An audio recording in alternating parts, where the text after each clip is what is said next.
The scent of pine and frost hung in the night air as I huddled beneath a threadbare blanket on my cabin's porch. Winter was approaching, and with it came the Pack's fertility festival, a celebration I had dreaded for 5 consecutive years. My fingers traced the silver pendant hanging from my neck, the last gift from my grandmother before she passed. "Even in darkness, little one," she had whispered. "Remember that the moon sees what others cannot." I closed my eyes, letting the bitter wind whip strands of pale blonde hair across my face. The pendant felt warm against my skin, a small comfort against the whispers that followed me through our territory. Barren, useless, failed Omega, each word a lash against my already scarred heart. Tonight, the Pack would gather in the clearing beyond the elder oak. There would be dancing, feasting, and the traditional blessing of the fertile females. And I, Claire Bennett, would once again sit in the shadows, enduring pitying glances and barely concealed sneers. In our world, an Omega's value was measured by her ability to bear young. 5 years since my coming of age, and my womb remained empty. 5 years of monthly disappointments, of herbs and remedies and prayers to a moon goddess who seemed to have turned her face from me. The distant sound of drums began to echo through the forest, vibrating through the wooden planks beneath me. The celebration was beginning, my stomach clenched with familiar anxiety. Attending meant subjecting myself to more humiliation, but absence would only fuel the gossip further. "Just one more year," I whispered to myself, running my palm over the worn fabric of my dress. "Just endure one more festival." I had a plan. A desperate one, perhaps, but a plan nonetheless. Come spring, I would leave the Silver Lakes Pack and seek refuge with my mother's distant cousin in the coastal territories. It wasn't ideal. Omegas rarely survived outside their birth packs, but anything seemed better than the slow death of dignity I suffered here. The drums grew louder, joined now by howls of excitement. I forced myself to stand, legs trembling slightly beneath me. My head had been spinning with bouts of dizziness these past few weeks, another sign of the stress wearing down my body. I blamed it on the meager portions I'd been eating, the result of increasingly limited access to the Pack's communal resources. Another subtle way they communicated my diminishing worth. I changed into the ceremonial dress, a simple white garment that hung loosely from my shoulders. I'd lost weight recently, the fabric pooling where it once hugged curves. At 23, I should have been in my prime, but the mirror reflected a ghost of the woman I might have been. Only my hair, long and pale gold like moonlight on water, retained any hint of beauty. I gathered it into a simple braid, refusing to adorn it with the traditional flowers that symbolized fertility. The path to the clearing was illuminated by torches, their flames dancing in the evening breeze. I kept to the edges, head slightly bowed, a posture I'd perfected over years of trying to make myself invisible. Ahead, the gathering had already swelled with bodies. Females dressed in vibrant colors, males standing tall with chests bared despite the cold, children darting between legs, their laughter a painful reminder of everything I lacked. "Look who's decided to grace us with her presence," came a silky voice from behind me. Serena, the Pack Beta's daughter, stood with her usual entourage of friends. Her hand rested pointedly on her swollen belly, 6 months heavy with child. "Still wearing white, Claire? How optimistic." I swallowed the retort that burned in my throat. Engaging would only make things worse. "Good evening, Serena. You're looking well." "Of course I am. Some of us actually fulfill our purpose." Her eyes, cold as the approaching winter, flicked over my frame. "Though I suppose we should admire your persistence. 5 years of disappointment would have sent a weaker woman running, or a wiser one," I thought bitterly. My fingers found my grandmother's pendant again, drawing strength from its familiar contours. "Enjoy the celebration," I murmured, attempting to step around her. Serena's hand shot out, catching my wrist. "Word is that Alpha Everett arrives tonight. The neighboring packs are sending representatives, and the great Northern Alpha himself is honoring us with his presence." Her lips curved into a cruel smile. "Don't embarrass us, Claire. Perhaps you should keep to the shadows where you belong." My heart stuttered at the mention of Alpha Everett Blackthorn, ruler of the Northern Territories and sovereign over 7 allied packs, including our own. I had glimpsed him only once, 3 years ago, when he'd passed through our lands on a diplomatic mission. Even from a distance, his presence had been overwhelming. Tall and powerfully built, with eyes the color of a winter storm, and an aura of authority that made even our own alpha defer. "I have no intention of drawing attention," I replied quietly, tugging my arm free. It wasn't a lie. All I wanted was to fulfill my obligation to appear, then retreat to my cabin and the solitude that had become my only peace. The clearing was transformed for the festival. Great bonfires burned at cardinal points, casting golden light over trestle tables laden with food. The central space had been cleared for dancing, and already couples moved in rhythm to the primal beat of drums. At the northern edge stood the ceremonial dais, where our alpha and his mate would later preside over the fertility blessings. I found a place at the edge of the gathering, helping myself to a small plate of food I wasn't sure I could stomach. The nausea that had plagued me intermittently for weeks was returning, along with a strange fluttering sensation low in my belly. Probably anxiety, I reasoned, forcing myself to take small bites of roasted meat. The atmosphere shifted suddenly, a ripple of awareness spreading through the crowd. Voices hushed, postures straightened. Even without turning, I knew what had caused the change. The distinctive energy of multiple alpha wolves had entered our territory. The visiting dignitaries had arrived. I kept my gaze down, focusing intently on my plate as voices rose in formal greeting. Our alpha, Jacob Stonecreek, was welcoming the visitors with traditional pack hospitality. I chanced a quick glance toward the dais. 5 men stood there, powerful and imposing in their ceremonial attire. But one stood apart, taller, broader, his very presence seeming to bend the air around him. Alpha Everett Blackthorn. Even from this distance, something about him sent a strange tremor through my body. The fluttering in my belly intensified, almost like a response to his presence. Ridiculous, of course. An alpha of his stature would never even notice an omega like me, especially one considered defective by her own pack. I turned away, intending to slip into the shadows of the surrounding forest, when the world suddenly tilted.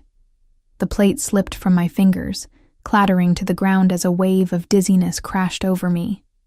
I staggered, reaching blindly for support. My vision blurred, darkness creeping at the edges. And then, cutting through the haze, a scent hit me. Powerful, primal, like a winter storm over ancient pines. A scent I'd encountered only once before, 3 years ago, on a night I'd tried desperately to forget, a night of shadows and secrets, and a stranger whose face I never saw clearly. My head snapped up, eyes searching wildly until they locked with stormy gray ones across the clearing. Alpha Everett Blackthorn was staring directly at me, his expression shifting from diplomatic neutrality to something dark and intent. Recognition flared in those penetrating eyes, followed by something that looked impossibly like shock. And then, as the pack fell silent around us, his powerful voice carried across the clearing, speaking a single word that stopped my heart. Mine. The world went black as I collapsed. The last thing I registered being strong arms catching me before I hit the ground, and that same winter pine scent enveloping me completely. I awakened to unfamiliar softness beneath me and the crackling warmth of a nearby fire. My eyelids felt heavy, resistant to opening as consciousness slowly returned. That scent again, winter pines and something untamed, filled my senses, stronger now, wrapping around me like a physical presence. "She's waking," came a low voice, followed by the sound of a door closing. I forced my eyes open, blinking against the golden firelight. I was lying on a bed draped with furs in what appeared to be the pack's guest quarters, accommodations far more luxurious than anything I'd experienced in years. Standing at the foot of the bed, his powerful frame silhouetted against the fire, was Alpha Everett Blackthorn. Memory rushed back, the festival, the dizziness, his single word spoken with such authority, mine. Instinctively, I pushed myself backward until I hit the headboard, pulling furs up to cover myself, though I remained fully clothed. "You needn't fear me." His voice was deep, resonant, with the slight rasp that all alphas seemed to possess, the echo of their wolf just beneath the surface. "Though I understand why you might." I found my voice, though it emerged as little more than a whisper. "Why am I here? What did you mean when you..." I couldn't bring myself to repeat that word, the claim that had silenced an entire pack gathering. He moved to a chair beside the bed, lowering his imposing frame into it with a grace that belied his size. Up close, he was even more intimidating.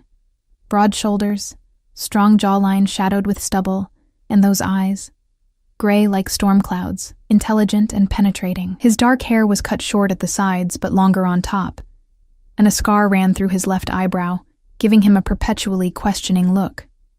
"You truly don't remember, do you?" he asked, studying my face with an intensity that made me want to hide. "The blood moon, 3 years ago." My heart stuttered. The blood moon. A rare celestial event that heightened wolf instincts and blurred the lines between human and beast. For those 3 days, I had sequestered myself in the forest cabin that once belonged to my grandmother, terrified of what the moon's influence might do to an Omega already considered defective. But on the final night, dreams had plagued me, vivid, burning dreams of hands and lips and a presence that seemed to consume me from within. I had awakened the next morning with my bedding in disarray, my body bearing marks I couldn't explain, and only the faintest memory of a stranger's touch. I had dismissed it as a moon-induced fantasy, too ashamed to speak of it to anyone. "That was," I faltered, heat rising to my cheeks. "That was real? Very real." His voice had softened, though his eyes remained intense. "I was patrolling borders during diplomatic negotiations. The moon affected me more strongly than I anticipated. I followed a scent that called to me like nothing I'd ever experienced." He leaned forward slightly. "Your scent, Claire." The sound of my name on his lips sent an involuntary shiver through me. "How do you know my name?" A shadow passed over his expression. "I've known it since that night. I learned everything about you, the Omega who lives alone at the edge of Silver Lake's territory, the woman who tends the memorial garden, the healer's apprentice who was dismissed when her condition became apparent." "My condition?" I echoed, confusion clouding my thoughts. He stood abruptly, pacing the length of the room before turning back to me. "They truly kept it from you. I suspected as much when I received reports, but to see it confirmed," his hands clenched at his sides. "Your pack has much to answer for." Fear and frustration tangled within me. "What are you talking about? What condition?" "You're with child, Claire." The words fell between us like stones into still water. "My child." The room seemed to tilt around me. My hand moved instinctively to my abdomen, to the slight swell I had attributed to bloating or stress, the nausea, the dizziness, the strange fluttering sensations, all of it suddenly realigned in my mind, forming a truth so obvious I couldn't comprehend how I'd missed it. "That's impossible," I whispered, though even as I spoke, some deep instinct recognized the truth in his words. "I'm barren. Everyone knows it. 5 years without conception because you've never been with anyone from your own pack," he finished for me. "Did it never occur to anyone that the issue might not lie with you?" My mind raced, trying to process implications too enormous to grasp. But I would have known. Females always know when they conceive. "Not necessarily." He moved closer, though he kept a respectful distance. "Strong alpha bloodlines can mask pregnancy signs, particularly when the mother is from a different pack lineage. It's an evolutionary protection, meant to shield vulnerable mates during territorial conflicts." I shook my head, disbelief warring with the growing certainty in my core. "Even if what you say is true, why would my pack hide it from me? Why let me continue believing I was—" My voice broke on the word that had defined me for so long. "Barren." Something dangerous flashed in Everett's eyes. Power, control. The politics of pack hierarchy rarely favor the vulnerable. He knelt beside the bed, bringing his face level with mine. "The healer would have known immediately. Your alpha would have been informed. A pregnancy sired by the northern alpha, by me, would create considerable political complications." Tears burned behind my eyes as years of humiliation took on new, more sinister meaning. "They knew," I whispered. "All this time, they knew, and they let me believe." The weight of the betrayal pressed against my chest until I could barely breathe. They called me worthless, defective. They reduced my rations, isolated me from pack activities, all while I was carrying my heir. Everett's voice had dropped to a growl, the sound rumbling from deep in his chest. The continuation of the Blackthorn bloodline, the future ruler of the Northern Territories. The enormity of it crashed over me. Not just a child, an alpha heir. The most protected and valued birth in wolf society. But why reveal it now? I asked, wiping away tears that had escaped despite my efforts to contain them. You could have come for me at any time in the past 3 years. Regret shadowed his features. I didn't know. He ran a hand through his hair, a surprisingly human gesture from one so powerful, that night. The blood moon affected me deeply. I returned to my territories the next day, troubled by what had happened, by the intensity of it. I left instructions for you to be watched over, protected from afar. He stood again, restless energy emanating from him. The reports I received stated that you were well, respected within your pack, that you had chosen to remain unmated. It wasn't until 3 months ago that one of my most trusted guards expressed concerns about discrepancies in the reports. So you came to see for yourself, I concluded, pieces falling into place. I came to correct a grievous error. His expression softened marginally as his gaze fell to my middle, and I found far more than I expected. Silence stretched between us as I struggled to process everything. My hand remained on my abdomen, now aware of the slight firmness beneath my fingers. A child. His child. Growing inside me all these months, while I endured mockery and isolation. What happens now? I finally asked, voice small against the vastness of my new reality. Everett's expression turned resolute. Now I claim what's mine. Both of you. He moved to the window, looking out at the pack grounds where the festival continued unabated. By our most ancient laws, you are my mate, Claire, the mother of my heir. No power in any territory can dispute that claim. Fear and something dangerously like hope fluttered in my chest. Your mate? But I'm just an omega from a minor pack. Surely you're expected to mate with someone of higher status, someone who would strengthen political alliances. He turned back to me, something fierce and possessive in his gaze. I am Alpha of the Northern Territories. I make the alliances. He approached the bed again, this time sitting carefully on its edge. Besides, there's something you should know about yourself, Claire Bennett. I waited, unsure what more revelations this night could possibly hold. Your grandmother's pendant, he said, gesturing to the silver moon that still hung around my neck. I recognized it immediately. That symbol belongs to the Luna bloodline, the most ancient line of Omega healers in wolf history. Your grandmother wasn't just any wolf. She was Luna-blessed. And so, it appears, are you. My fingers clutched the pendant. Grandmother had never spoken of special bloodlines, had only told me stories of moon magic and healing traditions. But she had insisted I never remove the pendant, had made me promise with an urgency I hadn't understood at the time.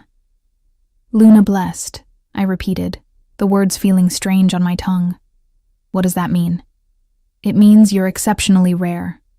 Omega healers of your lineage were once revered as the balance to alpha power.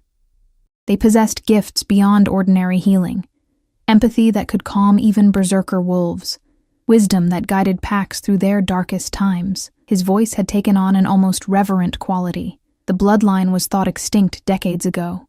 Until now. The information overwhelmed me, too much to absorb after years of believing myself worthless. I don't have any special gifts, I protested. I'm just... A sharp knock at the door interrupted me. Everett's expression immediately hardened as he rose to his feet, positioning himself between me and the door. Enter, he commanded. The door opened to reveal Alpha Stone Creek, his face carefully composed, though I could sense anxiety rolling off him in waves. Alpha Blackthorn, the ceremony awaits your presence. The other delegates are growing restless. Everett's posture remained unyielding. Inform them there's been a change in plans. The fertility ceremony will not proceed as usual tonight. Stone Creek's eyes darted to me, then quickly away. May I ask what you intend instead? A mating claim. Everett's words fell like thunder in the quiet room. And a reckoning for your pack's deception. Color drained from Stone Creek's face. Perhaps we could discuss this privately. There's nothing to discuss. Everett's voice had taken on that alpha timbre that seemed to vibrate through the very air. You knowingly concealed my mate and heir. Under wolf law, I could challenge not just your leadership, but the very existence of your pack. Fear flashed across Stone Creek's features. There must be some misunderstanding. Save your lies. Everett cut him off. Your pack healer has already confirmed what I suspected. Claire carries my child, has been carrying it for nearly 7 months. 7 months. The time frame struck me with physical force. All those days of suffering, of believing myself broken, while new life grew within me, unacknowledged. I'll join the gathering shortly, Everett continued, dismissal clear in his tone. I suggest you prepare your pack for significant changes, Stone Creek. When the door closed behind our former alpha, Everett turned back to me. His expression softened as he took in my overwhelmed state. I've given you much to process in little time, he acknowledged. But we cannot linger here. Tonight, everything changes. He extended his hand to me. A request, not a demand, despite all his power. Will you stand with me, Claire? Will you let me claim what should have been acknowledged 3 years ago? I looked at his outstretched hand, then up to the storm-gray eyes that had haunted dreams I'd tried to forget. In them, I saw not just power and authority, but a promise, protection, respect, perhaps even tenderness. Slowly, I placed my hand in his. The weight of every stare pressed against me as Everett led me from the guest quarters toward the ceremonial grounds. My legs trembled beneath me, partly from weakness, partly from the overwhelming awareness of what was about to happen. Everett's hand remained firmly clasped around mine, his thumb occasionally brushing over my knuckles in a gesture that seemed both possessive and reassuring. Keep your head high, he murmured as we approached the gathering. You have nothing to be ashamed of. It is they who should lower their eyes in your presence. I swallowed hard, trying to summon courage I wasn't sure I possessed. For years, I had trained myself to become invisible among these people, to shrink and fade and apologize for my very existence. Now, Everett was asking me to stand before them as his equal, his mate, worthy of the respect afforded to the most powerful alpha in the Northern Territories. The festival had taken on a different energy. The celebratory atmosphere had dissipated, replaced by a tense anticipation that hung in the air like the coming storm. Pack members lined the path to the ceremonial circle, their expressions ranging from confusion to outright hostility. I spotted Serena among them, her face twisted with disbelief and anger. One hand protectively curved over her pregnant belly, as if my presence might somehow taint her own fertility. Breathe, Everett reminded me, his voice low enough that only I could hear. Remember who you are now. Who am I now? The question echoed in my mind as we reached the ceremonial dais. No longer just Claire, the failed Omega. Not simply a vessel for the Alpha's heir. Something more complex, a woman of ancient bloodline, carrying a child conceived under the blood moon, claimed by the most powerful wolf in the Northern Territories. Alpha Stone Creek stood at the center of the dais, flanked by the visiting dignitaries. His face was carefully composed, though the rigid set of his shoulders betrayed his tension. Beside him stood Marissa, our pack healer, her eyes downcast, unable to meet my gaze. The betrayal stung afresh. She had been my mentor once, had taught me the healing arts passed down through generations of wolf kind. She, more than anyone, must have known the truth of my condition. Brothers? Sisters? Everett's voice carried across the clearing, silencing the murmurs that had followed our approach. What was intended as a fertility celebration will now serve a different purpose. He released my hand only to place his arm around my waist, drawing me closer to his side. The warmth of him seeped through my thin dress, steadying me as I fought the urge to flee from so many hostile eyes. 3 years ago, under the influence of the blood moon, fate brought me to this one. His fingers tightened slightly at my waist. I did not understand then what the moon goddess intended. I do now. A ripple of shock moved through the gathering. Wolfkind rarely spoke so openly of moon magic and fate bonds. Such things belonged to ancient times, to stories told around winter fires, not to the practical politics of modern pack alliances. This Omega, whom you have shunned and mistreated, carries my child. Everett's declaration rang out like a challenge. My heir. the future ruler of the Northern Territories. Gasps and exclamations erupted from the crowd. I forced myself to keep my gaze steady, though heat bloomed in my cheeks. In my peripheral vision, I could see Stone Creek's face hardening, the visiting alphas exchanging glances laden with political implications. More than this, Everett continued. She carries the blood of the Luna line. The silver moon she wears is not mere decoration, but the mark of her lineage. Omega healers of ancient power, thought lost to our kind generations ago. At this, Marissa's head snapped up, her eyes wide with genuine shock as they fixed on the pendant at my throat. This, at least, had not been part of the deception. She truly hadn't known. By ancient law and the witness of the moon, I claim Claire Bennett as my mate, mother of my heir, and Luna of the Northern Territories. The traditional words of claiming fell into a silence so complete, I could hear the crackling of the ceremonial fires. No one moved. No one spoke.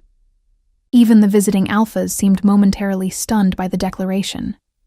Then Alpha Stone Creek stepped forward, breaking protocol. Alpha Blackthorn, while we respect your claim, perhaps such matters might be better addressed in council, rather than— There is nothing to address in council. Everett cut him off, his voice deceptively calm, though I could feel tension coiling through his body. The claiming is not a matter for negotiation. It is done. What remains is the accounting for your pack's actions. Stone Creek's expression darkened. What actions do you refer to exactly? The willful concealment of my mate's condition, the systematic isolation and mistreatment of a pregnant Omega, the deliberate withholding of proper nutrition and care from an unborn alpha heir. Each accusation fell like a stone, heavy with the weight of pack law.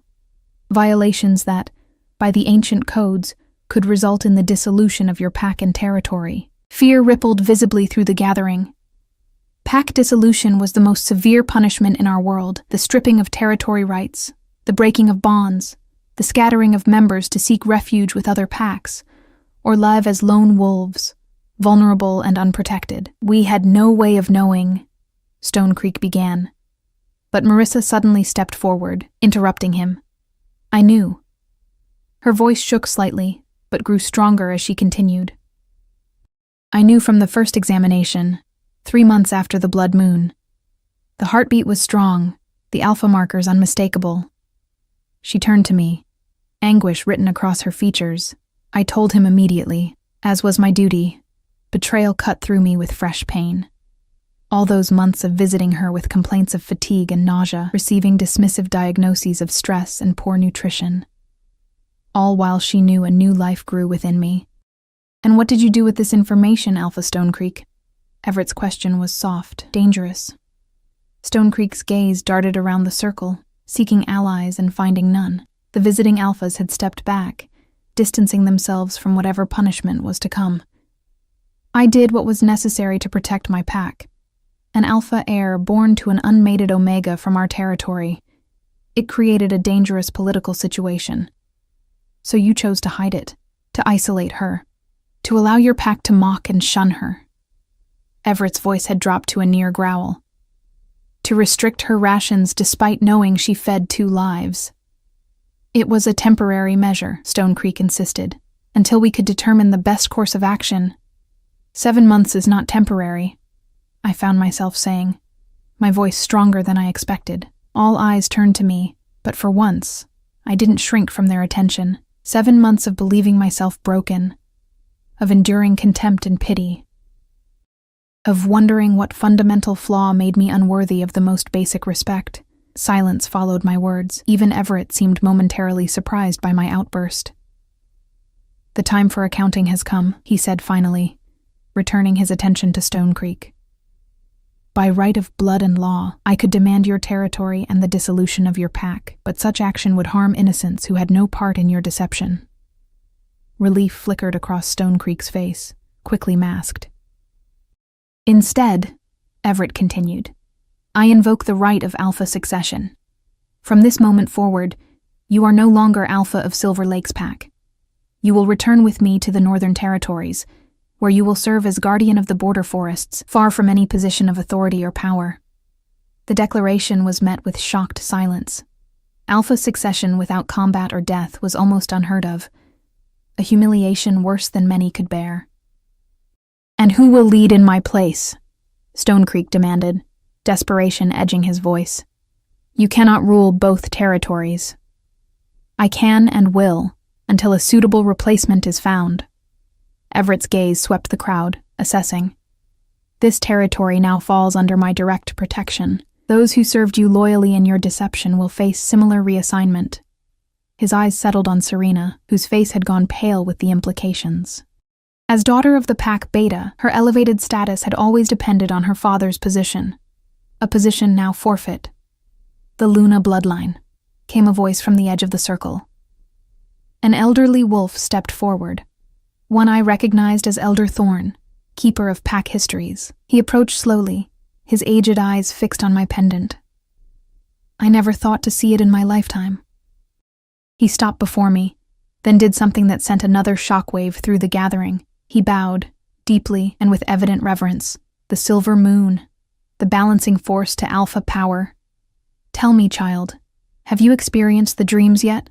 I hesitated, unsure what he meant, but something in his rheumy eyes compelled honesty.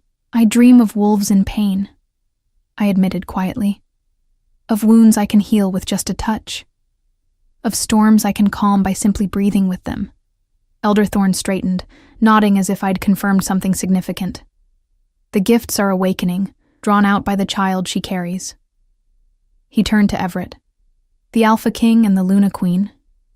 The old prophecies spoke of such a pairing, a return to balance in troubled times." Murmurs spread through the crowd, the atmosphere shifting from hostility to something more complex. Uncertainty, yes, but also a reluctant awe. I felt the weight of their regard changing, transforming from contempt to wary respect. "The ceremony of claiming will proceed," Everett announced, bringing the focus back to the immediate moment. "As tradition demands." My heart stuttered. The claiming ceremony was an ancient ritual, rarely performed in modern times. A public acknowledgement of the mate bond, witnessed by Pack, and sealed through blood and touch. I had never expected to experience it myself, had resigned myself to a solitary existence. "Are you certain?" I whispered to Everett, suddenly afraid. "Once done, it cannot be undone. Your councils, your allies, they will expect you to mate strategically, for alliance and advantage." Something softened in his storm-gray eyes as he looked down at me. "Some advantages cannot be measured in territory or political power," he said quietly. "The moon showed me my true mate 3 years ago. I was blind not to recognize it sooner." Before I could respond, he turned back to the gathering. "Prepare the circle. We claim under the winter moon tonight." The next hour passed in a blur of activity. Pack members, now eager to prove their loyalty to their new alpha, rushed to arrange the ceremonial space according to ancient specifications. The central fire was built higher, ringed with stones carved with symbols I only half recognized. Everett was led away by the visiting alphas for the traditional preparation, while I found myself surrounded by a group of Omega females who had previously barely acknowledged my existence. They bathed me in water infused with pine and moonflower, combed out my pale hair until it fell in waves down my back, and dressed me in a ceremonial gown of silvery white that somehow accommodated the gentle swell of my abdomen. All the while, they avoided my eyes, their manner a strange mixture of deference and uncertainty. Only one, a young Omega named Lily, who had occasionally shown me small kindnesses in the past, dared to speak directly to me. "We didn't know," she whispered, as she fastened my grandmother's pendant around my neck. "About the baby, about your bloodline. We would never have—" "You knew I was suffering," I interrupted gently. "That was enough to warrant kindness, wasn't it?" She flushed, unable to meet my gaze. "But the past is done," I continued, surprising myself with the forgiveness in my voice. "We look to the future now." When they led me back to the ceremonial circle, the transformation was complete. The pack had gathered in concentric rings around the central fire, where Everett already waited. He too had been prepared for the ceremony, dressed now in ceremonial leathers that emphasized his powerful build. His dark hair gleamed in the firelight, and when he turned to watch my approach, the intensity in his gaze made my breath catch. For the first time, I allowed myself to truly look at him, not as an intimidating alpha or a political force, but as the man who would be my mate. the father of the child I carried. He was undeniably handsome, with features that seemed carved from stone yet softened by the emotion now evident in his eyes. Something stirred in me, a recognition that went beyond memory or reason, a pull that had begun 3 years ago under the blood moon and had never truly faded. As I stepped into the innermost circle, the fluttering in my abdomen intensified, as if the child sensed its father's proximity. Everett's nostrils flared slightly, and I knew he could smell the subtle changes in my scent that signaled my awareness of him. "Under moon and stars, before pack and kin, I claim this woman as my mate," he began, his voice carrying the formal cadence of the ancient words. "Bound by blood, by body, by the blessing of the moon goddess. Do you accept this claim?" Elder Thorn asked me, acting as officiant in the absence of the pack alpha. I looked up at Everett, searching his face for any sign of hesitation or duty-bound resignation. I found none, only certainty and something that might, with time, become tenderness. "I accept," I answered, my voice clear and steady. "Under moon and stars, before pack and kin, I accept this man as my mate. Bound by blood, by body, by the blessing of the moon goddess." "Block 4. Elder Thorn nodded solemnly, then produced a ceremonial blade from the folds of his robes. The silver gleamed in the firelight, ancient runes etched along its surface catching the light as he held it aloft. "Blood to blood, life to life," he intoned. "The bond eternal, blessed by the moon." The blade descended first to Everett's palm, drawing a thin line of crimson across his skin. He didn't flinch, his eyes never leaving mine as the elder then took my hand, turning it palm upward. The sting was brief, a small price for what was being forged between us. Thorn stepped back as Everett clasped my wounded palm with his, our blood mingling. The sensation that followed caught me entirely unprepared. A rush of warmth that flowed from our joined hands up my arm and throughout my body, like liquid fire in my veins. Gasps rose from the watching pack, and I realized belatedly that our joined hands had begun to emit a soft silver glow, visible even in the bright firelight. "The Luna blessing," Elder Thorn whispered, awe evident in his voice. "It has not been witnessed in 7 generations." The warmth intensified, and with it came flashes of sensation and memory that were not my own. A childhood spent in the high mountains, the weight of leadership placed on young shoulders, years of solitude despite being surrounded by pack. I was experiencing Everett's life, his memories flowing into me through our joined blood. His pupils dilated as he looked down at me, and I knew he was experiencing the same, seeing my childhood, feeling my grandmother's gentle guidance, enduring the years of isolation and mockery that followed her death. "I see you," he murmured. Words meant only for me despite the circle of witnesses. "All of you." The glow subsided gradually, leaving behind a strange new awareness between us. The physical cut was already healing, wolf regeneration sealing the wound, but something deeper and more permanent had been established. I could feel him now, a presence at the edge of my consciousness. His strength, his certainty, and beneath it all, a profound sense of relief, as if he too had been incomplete until this moment. Elder Thorn raised his hands toward the night sky, where the winter moon hung full and bright above us. "What the moon has joined, let no wolf tear asunder." The Alpha and the Luna stand as one, balanced in power, united in purpose. A chorus of howls rose from the gathered pack, acknowledging the completion of the claiming. It was done. I was now Luna of the Northern Territories, mate to the most powerful Alpha in the region, carrying the heir that would one day rule these lands. The reality of it seemed impossible, too vast a change to comprehend in the space of a single night. Just hours ago, I had been the shunned Omega, preparing to endure one last humiliation before fleeing these lands forever. Now I stood claimed and honored, the silver pendant at my throat no longer a memento of my grandmother, but a symbol of my own power and lineage. The formal ceremony complete, pack members approached to offer their respects, some genuinely moved by the unexpected magic they had witnessed, others clearly calculating their own positions in this new order.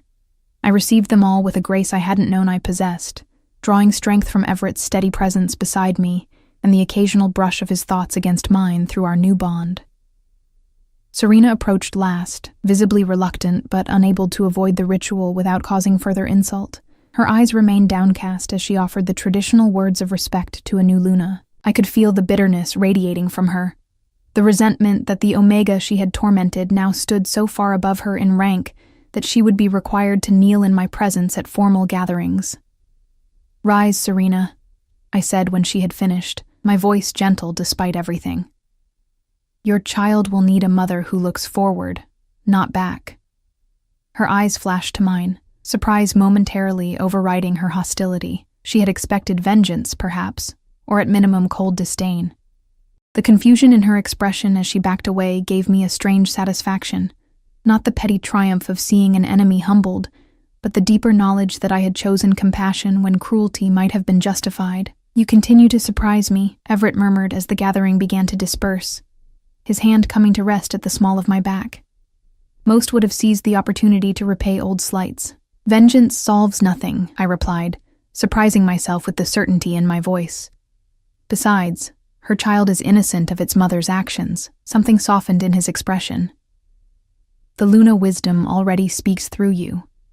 A sudden wave of exhaustion washed over me, the events of the day finally taking their toll.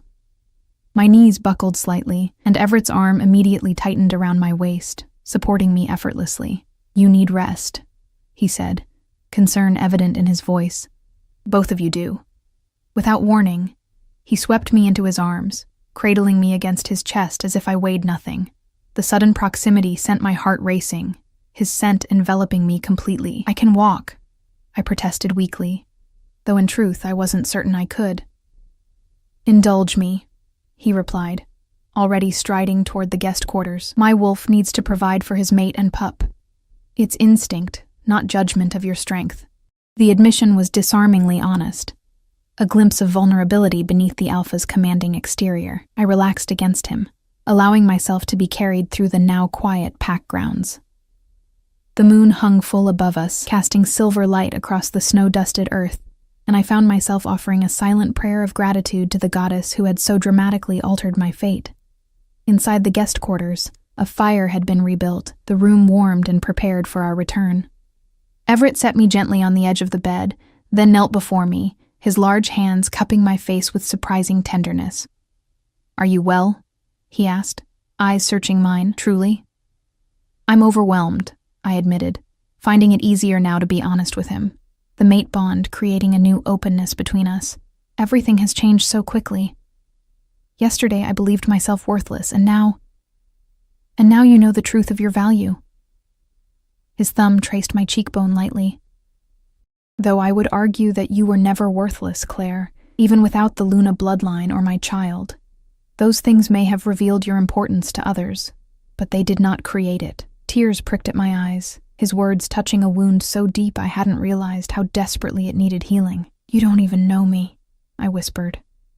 "I know more than you think." He tapped his temple lightly. "The bond shows me your heart, your courage. I felt your strength even as you endured their cruelty. Not many could have survived what you did with their compassion intact." He rose, moving to pour water from a pitcher on the nearby table. "Besides," he continued, his back to me as he added herbs to the water, "I've had 3 years to learn about you from afar. My wolves reported your kindness to the pack pups, your tending of the memorial gardens when others neglected them, your quiet resilience in the face of isolation." He returned with the cup, offering it to me. "Mint and chamomile," he explained. "Safe for the pup, and it will help you sleep." I accepted the drink, our fingers brushing in the exchange. "And what happens when we return to your territories? Will your council accept an unknown Omega as Luna? Will your people respect me?" "They will respect my choice," he replied with quiet confidence. "And they will come to respect you for your own merits, as I do. The Northern Pack has long missed the balancing influence of a true Luna. The old ways are not forgotten there as they are in some territories." I sipped the herbal tea, letting its warmth soothe me. "And the child?" His expression softened immediately, his gaze dropping to my abdomen. "May I?" he asked, hand hovering uncertain for perhaps the first time since I'd met him. I nodded, setting aside the cup. His palm came to rest gently on the slight swell of my belly. The contact sent a ripple of warmth through me, and beneath his hand, I felt a definitive kick, stronger than the fluttering sensations I had dismissed for so long. Everett's breath caught, his expression transformed by wonder. "Active," he murmured. "Strong. Like their father," I said softly. His eyes lifted to mine, something vulnerable and raw in their depths. "I never expected this," he admitted. "Leadership, territory, alliances, these were my focus, not—" He struggled for words, his usual command of language failing him. "Not family," I supplied, understanding instinctively. "Not connection." He nodded, his hand still resting protectively over our child. The responsibility of it terrifies me far more than any challenge to my territory ever could. The admission, so honest, so human from one so powerful, touched something deep within me. I covered his hand with mine, feeling the strength in it, the barely contained power now tempered with gentleness. "We'll learn together," I promised. Neither of us had ideal examples to follow. A knock at the door interrupted the moment. Everett straightened, the vulnerability in his expression replaced by alpha authority as he called for the visitor to enter. One of his guards appeared, bowing respectfully. "Alpha, the preparations for departure are complete." "We can leave at first light, as you commanded." "Good. Post guards around these quarters for the night. No one enters without my explicit permission." The guard nodded, stealing a curious glance at me before withdrawing.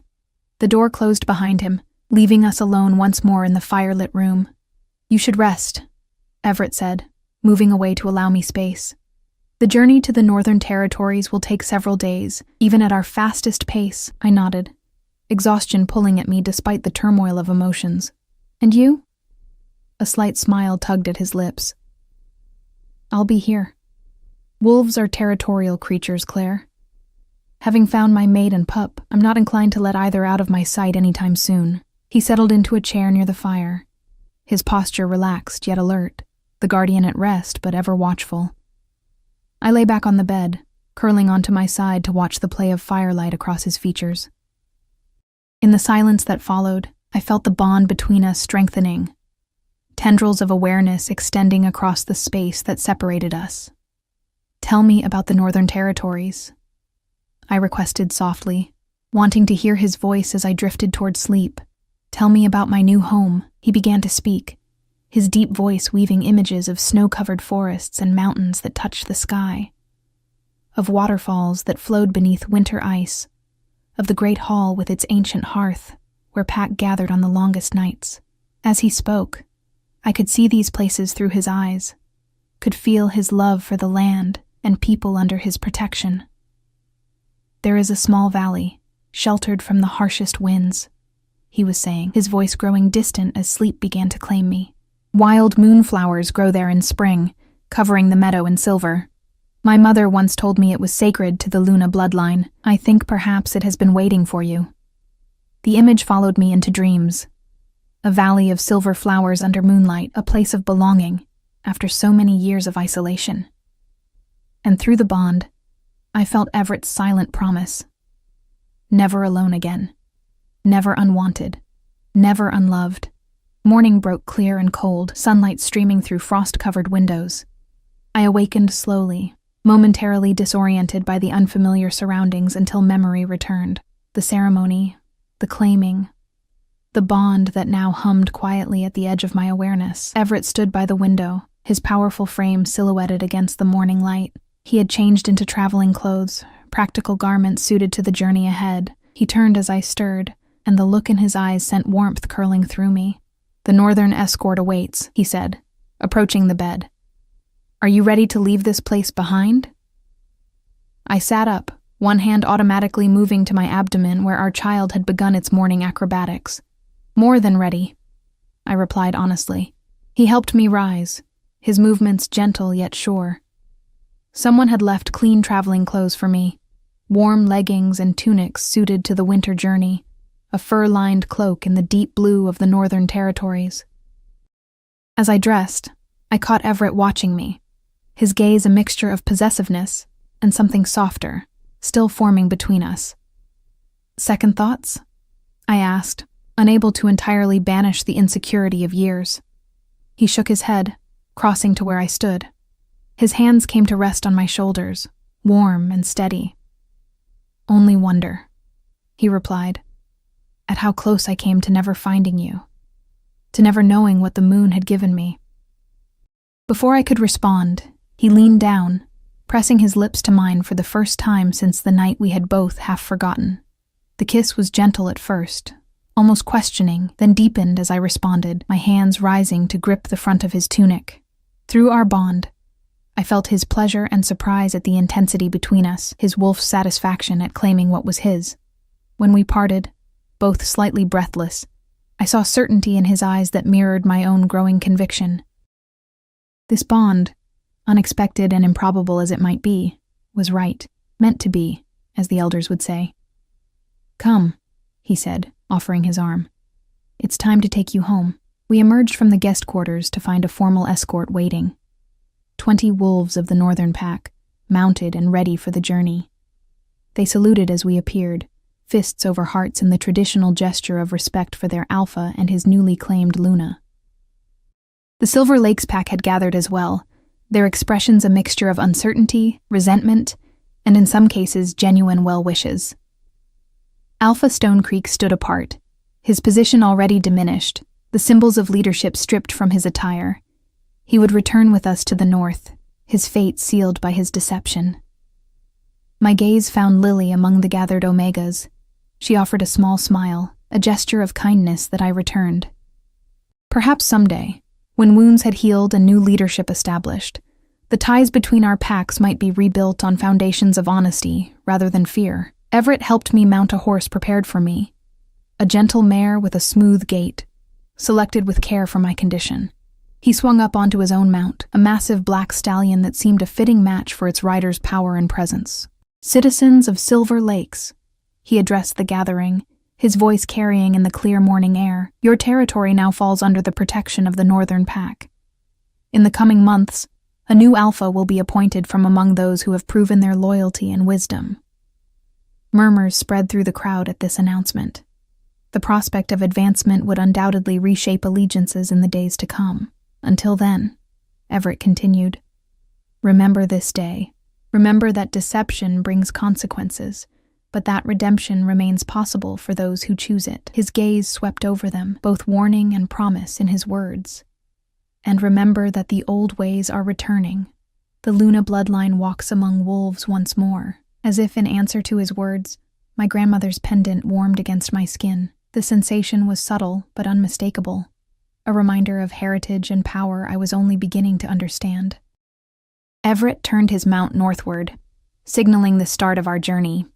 As we rode through the pack grounds toward the territorial boundary, I looked back once at the place that had been my home and prison for so long. The cabin where I had lived in isolation stood empty now, already seeming smaller and less significant than it had just days before. "No regrets?" Everett asked, reading my expression. I shook my head, facing forward again as we passed beyond the boundary markers of Silver Lake's territory. "No regrets," I confirmed. "Only gratitude that the path forward leads away from here." He reached across the space between our horses. Taking my hand briefly in his, through our bond, I felt his approval, his pride, and beneath it all, a growing tenderness that neither of us had anticipated. Ahead, the forest opened onto rolling hills already dusted with early snow. Beyond them, visible as a distant blue shadow on the horizon, rose the mountains of the Northern Territories, my new home. Our child stirred within me, as if sensing the significance of this journey. The winter sun glinted off my grandmother's pendant as we rode north, the silver moon catching the light like a promise. I was no longer the rejected Omega, mocked and isolated for a barrenness that had never existed. I was Luna, mate to the Alpha King, carrier of his heir, descendant of an ancient and honored bloodline. I was, at last, exactly where I belonged. As if reading my thoughts, Everett looked over at me, something like wonder still evident in his storm-gray eyes. "Welcome to your new life, Luna," he said softly. I smiled back at him, feeling strength and certainty flowing through me with each beat of my heart. Our new life, I corrected gently, for the three of us. His answering smile held all the warmth of the coming spring, all the promise of days yet to unfold. And as we rode toward the mountains, toward home, I felt the final pieces of my broken spirit mending, reforging into something stronger and more beautiful than before. The rejected Omega was gone. In her place rode the Luna Queen, heading toward a future bright with possibility, love, and the ancient power of the moon.